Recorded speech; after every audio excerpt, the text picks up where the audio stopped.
Welcome to Nandini மண் சட்டி சமையல். இன்றைக்கி நம்ம இந்த பதிவில் பார்க்க போகிறது என்னென்னா, ஒரு சூப்பரான கத்திரிக்காய் கருவாட்டு குழம்பு எப்படி செய்கிறது அப்படிங்கிறதான். அதுக்கு நான் ஒரு மண் சட்டியில் இந்த மாதிரி ஒரு 3 கையளவு சின்ன வெங்காயம் தோல் உரித்து சேர்த்துருக்கேன். அதில் ஒரு 6லேருந்து 7 தக்காளி சேர்த்துருக்கேன். இந்த சைஸில் நல்ல பழுத்த பழமாக இருக்கணும். இதுக்கு நீங்கள் விளக்கெண்ணெய் ஊற்றிக்கோங்க. அது நல்லா வதங்கிட்டு இருக்கும்போது இன்னொரு அடுப்பில் நான் சுடு தண்ணி காய வச்சு எடுத்திருக்கேன். அதுக்கு இந்த மாதிரி கருவாடை தலையை மட்டும் தனியாக எடுத்துட்டு மீதி எல்லாமே இந்த மாதிரி க்ளீன் பண்ணி வச்சுக்கோங்க. இதை இப்போது நான் அந்த சுடு தண்ணியில் ரெடி பண்ணி வச்சுருக்கோம் இல்லைங்களா, அதில் சேர்த்து ஒரு 5 நிமிஷம் அப்படியே விட்டுருங்க. அதில் இருக்கிற மண் தூசியெல்லாம் இங்கே பாருங்கள் இந்த மாதிரி கலங்கி வந்துடும். நல்லா இப்படி கலந்துட்டு இதை இந்த மாதிரி வேறு ஒரு பாத்திரத்தில் நீங்கள் அப்படியே மாற்றிடுங்க.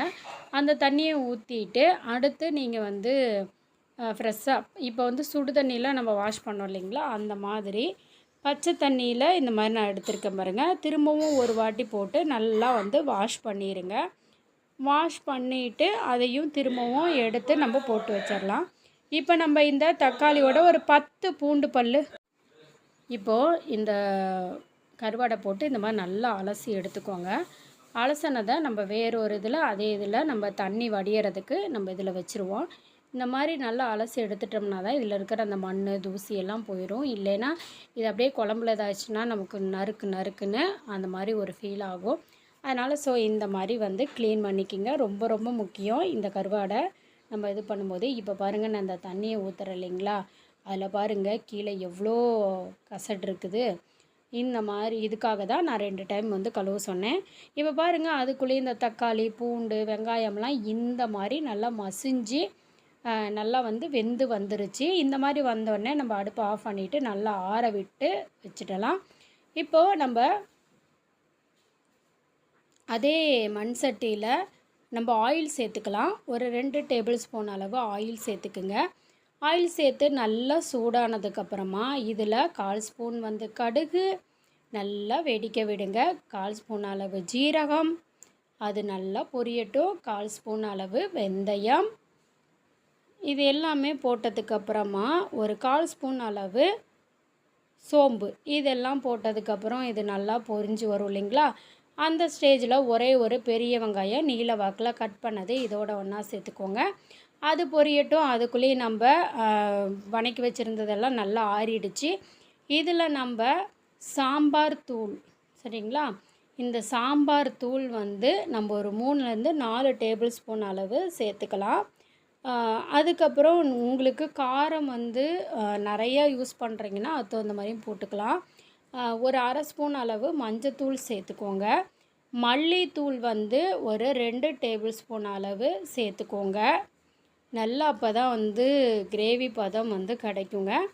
அதுக்கப்புறம் காரம் வேணுங்கிற அளவுக்கு உங்களுக்கு அதிகமாக காரம் வேணும்னா அந்தளவுக்கு மிளகாய் தூள் சேர்த்துக்கோங்க. நான் 1 ஸ்பூன் அளவு மட்டும் சேர்த்துக்கிறேன். இப்போ இதெல்லாம் சேர்த்து கொஞ்சம் தண்ணி போல் ஊற்றி அரைச்சி எடுத்துகிட்டு வந்துடலாம். அதுக்கு முன்னாடி வெங்காயம்லாம் நல்லா வதங்கிடுச்சு. இப்போ கருவேப்பிலை சேர்த்துக்கலாம். இதோட ஒரு தக்காளி நீல வாக்கில் கட் பண்ணது சேர்த்து இதெல்லாம் நல்லா இந்த மாதிரி வதக்கி விட்டுருங்க. இது நல்லா வதங்கட்டும்.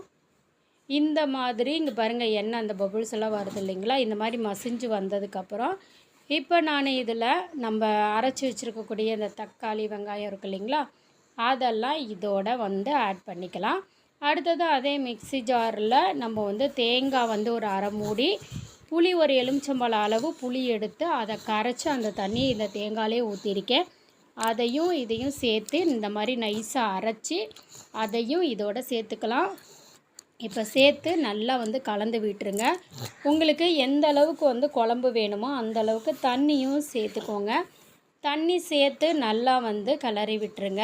இப்போ நல்லா கொதி வரட்டும். இப்போ நான் ஆல்ரெடி சுண்டல் முதல் நாள் நைட்டே ஊற வச்சு காலையில் குக்கரில் விசில் விட்டு கொஞ்சம் உப்பு சேர்த்து விசில் விட்டுட்டேன். இந்த அளவுக்கு வெந்திருக்கு. நான் இதையும் போட்டேன்னா வீடியோ லென்த்தாக போகும் தான் நான் போடல. இப்போ நம்ம இந்த குழம்புல நம்ம இந்த சுண்டலை ஆட் பண்ணிக்கலாம். ஆட் பண்ணதுக்கப்புறம் இந்த மாதிரி கத்திரிக்காய் ஒரு 1/4 கிலோ அளவு எடுத்து கட் பண்ணதையும் இதோட ஒன்றா சேர்த்துக்கலாம். சேர்த்துட்டு இது எல்லாத்தையுமே நல்லா இப்படி கலரி விட்டுருங்க. இந்த டைம்லேயே இதெல்லாம் போட்டு இதில் வேக வச்சோம்னா தான் இதோட சாந்து எல்லாமே வந்து அதுக்குள்ளே இறங்கும். இங்கே பாருங்கள் நல்லா கொதி வருது.